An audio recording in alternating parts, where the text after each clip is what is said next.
conduct declarations of interest. If any members of the Cabinet wish to declare any interest in any business tonight? No? Okay, so nobody's going to do that. That's fine. So that moves us on to item 2, which is the minutes of the last meeting. Can we agree that I can sign them? Agreed? Thank you.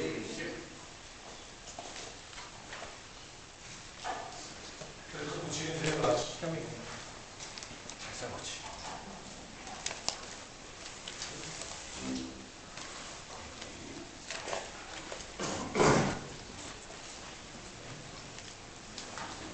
Okay. Before we get on to the main business of the evening, I just want to mention an additional item which really just has been resolved today. I'm really delighted to report that we've today signed a collective agreement with the three trade unions around the changes to terms and conditions. This is the culmination of several months of very detailed and sometimes quite difficult negotiations. But I'm really delighted that we've now been able to reach agreements, and this will obviously enable us to deliver our substantial savings in the region of 3.7 million. So I just really want to put on record my thanks to obviously the colleagues from the trade unions and representing our staff, but also I know several of our officers have been involved in very I think difficult decisions. But I think it's a real testament to the fact that we've all pulled together, because I think we realise the financial challenges this authority is facing. I think it is really noteworthy, and I think we should record the fact that we have this agreement. I think we all said that the business would really engage on from all the last resort, which a number of other authorities have had to go down that road, but we haven't, thankfully. So I'm really delighted that we have today got this collective agreement signed, and I think it kind of augurs well for future discussions around the budget challenges. So I just wanted to kind of put that on record. Just make it up, if you can just note that, please. Great. Okay, so that moves us on to the so the main item really on our agenda tonight around the whole issue of debts and bad debts. What I think would be sort of useful and sensible would be to almost look at these three reports. Item 3, overview of debts. The item 4 is the independent review, and item 5, our response to the independent review together, because I think they're all kind of inextricably linked. So we're going to do that. I've got a number of things I'd like to say about this item, but I think first of all I'd just like to put on record my thanks to the Cabinet, to Eugene Sutherland, who's here this evening, who has done the independent review on debts, on our debt situation. I think it's a hugely helpful report, Eugene, so thank you for that. And I think it's only right that, given if you've taken the trouble to come tonight, that we give you an opportunity just to say whatever you'd like to say about your report and the key findings and recommendations. So do you want to come to the desk? Thanks. And just press the button and the microphone should go to you. Thank you for those comments. Good evening, everyone. I had a lot of cooperation, and I'd like to express my thanks to that across the departments, the work that I was doing, finance, social services, and my report has been published, as you see. First thing I'd like to say really is that the Council's debt recovery record is very good. Over an 8-year period, it's recovered about 89% of the debt that it's raised, which is quite an impressive track record. The only thing I would say is it could be even better if you were doing something to collect debts and recover them where they were sticky, if you like, and that really wasn't happening. And the reason it wasn't happening is no one had put resources into debt collection. It was felt almost a thing which it is to do that. And the problem has gone back over many years. The oldest case I saw was someone who still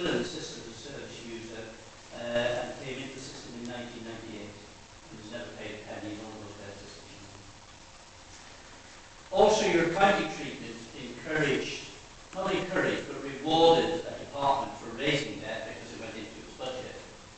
But there was no penalty to the department's budget for not collection. That was a corporate cost. So the incentives to raise were stronger than the incentives to collect. And that's part of the root cause of it all. I focus mainly on service user debts in adult social services. And the problem there actually starts at the very, very start point of contact with the service user. If that's not handled well, you handle the entitlement of the charge, the expectation that they will pay, and you lose their buy-in. If that is then followed up by failure to do the financial assessment quickly and to raise the invoices quickly, you lose that debt compliance very, very early on. And that's really what was happening. And of course, once you've lost that compliance, if you're not doing active recovery, it just builds and grows. I think the only thing I would say is I was shocked.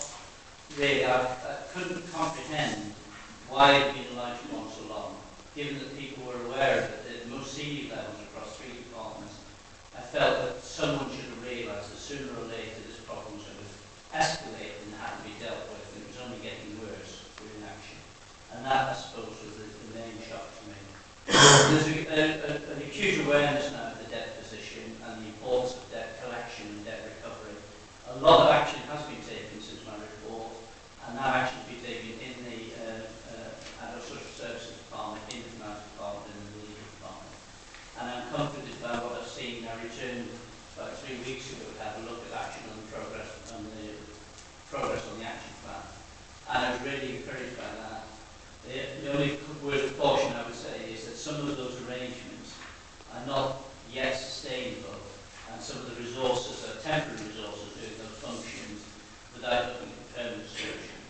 So I think there's a need to make sure you've got the permanent solution and the permanent resources in place to make sure that not only do you cleanse the debt that you've got, but the new debt doesn't occur. The other thing is that there's about 6 million of debt that looks as though it's going to be very, very difficult to collect. Some of that is with service users who are still in the system. Over half of it for service users still in the system. And just under half is with people who've left the system.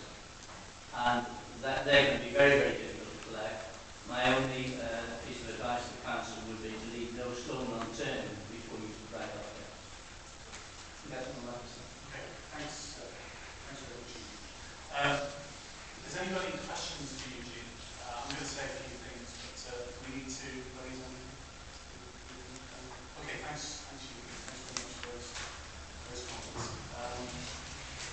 Right, so I'll just say a few things. And I know Chris Cameron for Adult Social Services, Chris, you want to say a few things as well. So let's just see how we get on. So, I mean, I think just to reiterate our thanks to Eugene for this report, which I think is very helpful to us. I think it is just important to reflect on the fact that as soon as we became aware that this was a problem in December of last year, I asked you, Graham, as Chief Executive, to commission this independent investigation. And I think that is clearly the right thing to have done. I think there's absolutely no question that serious mistakes have been made in the past, and it's absolutely essential that we learn from those mistakes in the way that this whole issue has been approached.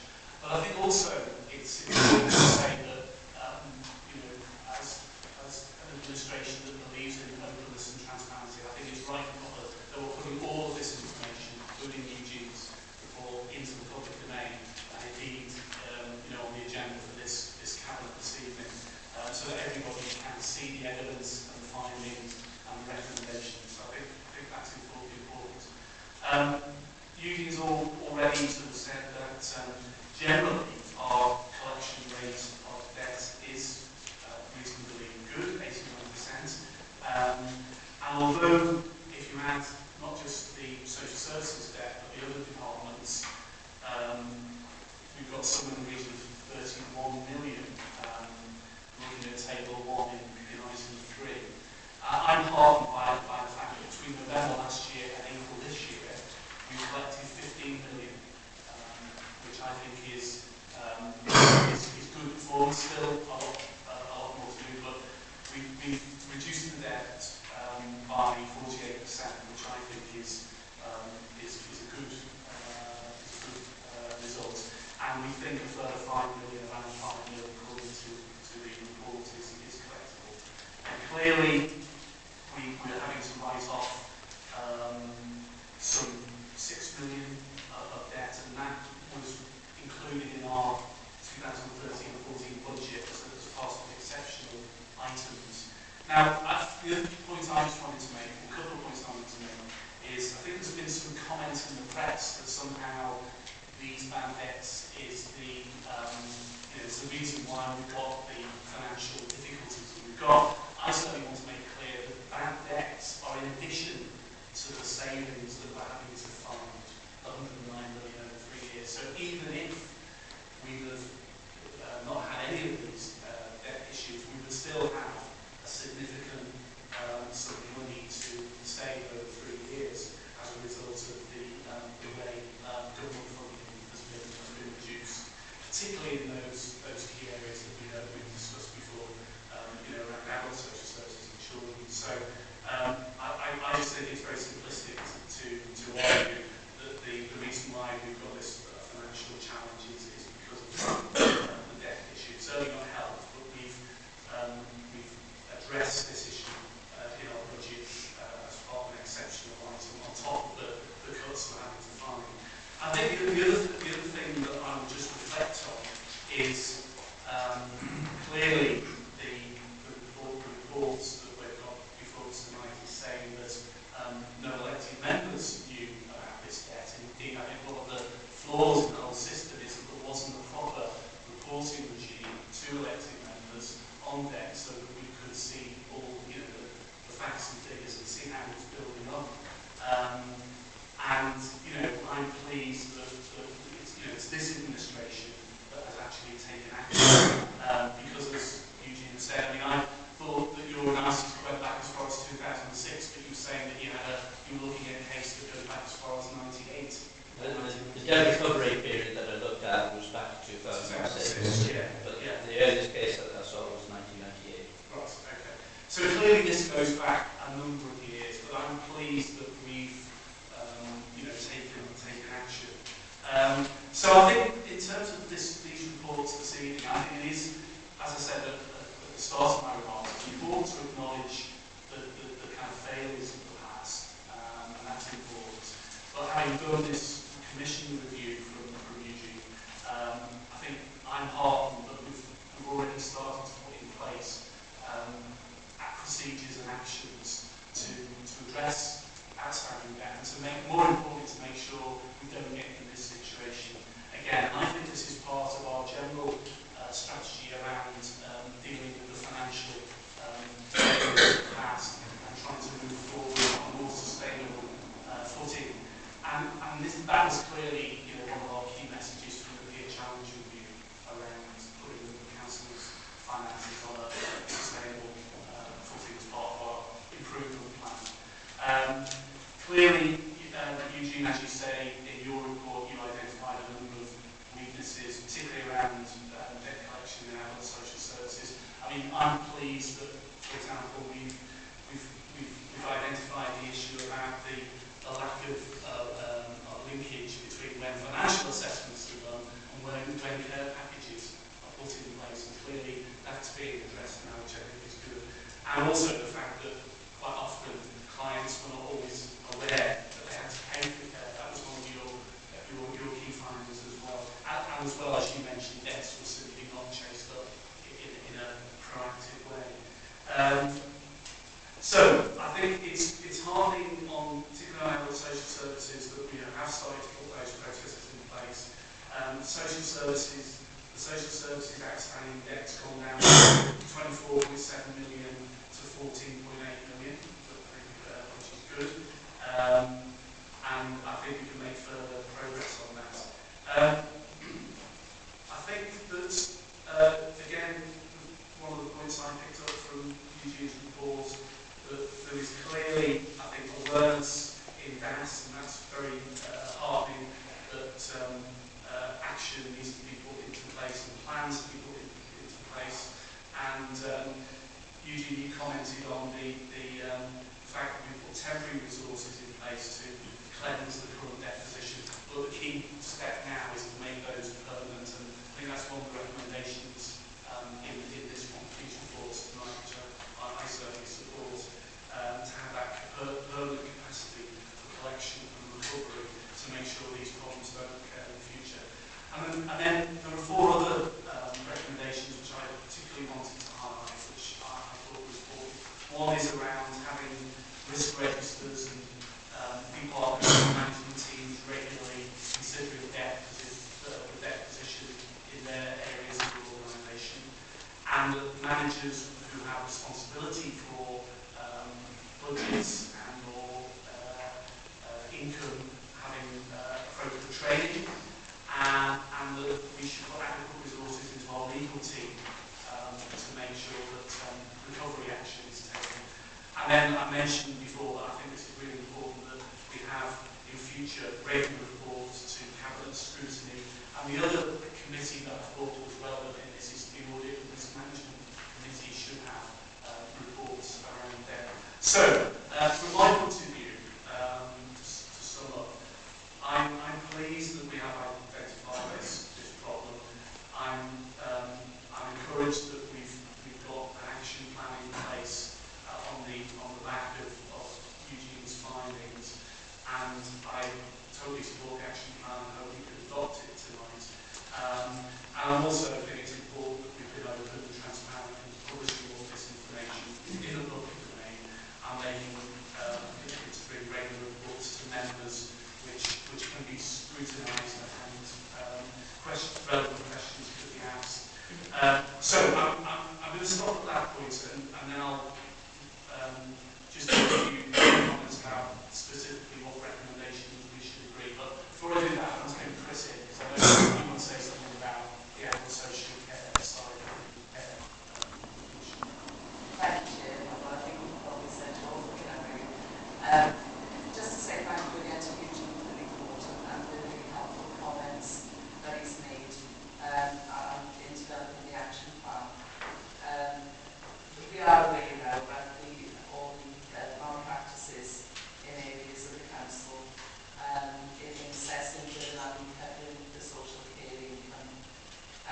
Since the issue was identified in December, the progress that has been made, I think, has been really good, and I'd like to say thank you to Paul Cochran and his team for doing all the work they did.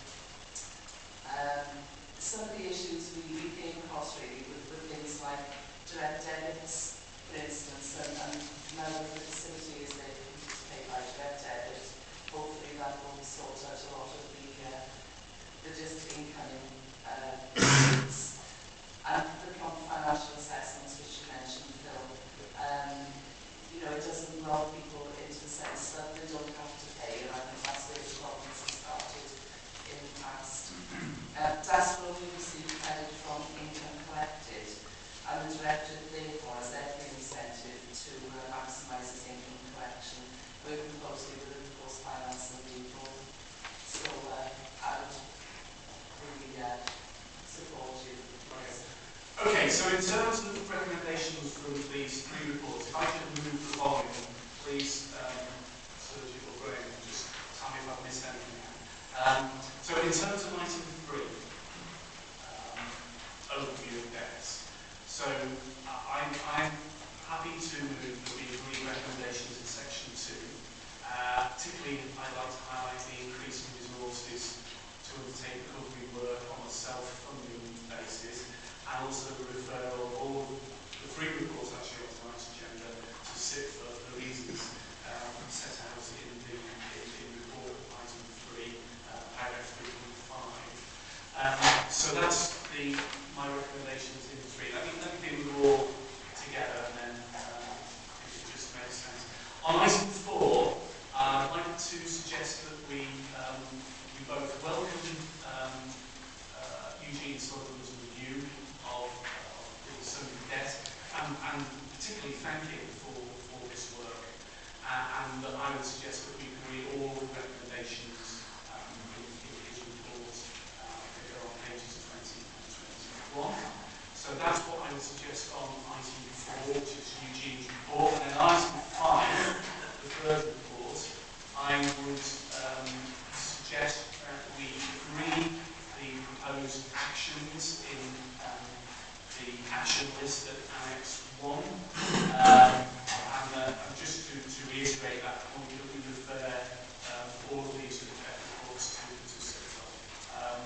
in a nutshell, those are the recommendations. Have I missed anything? No.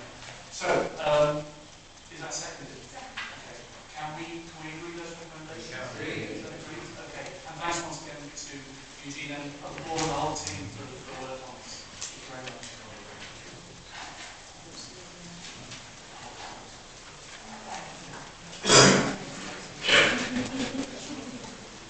Right, okay, so just allow people to leave the meeting.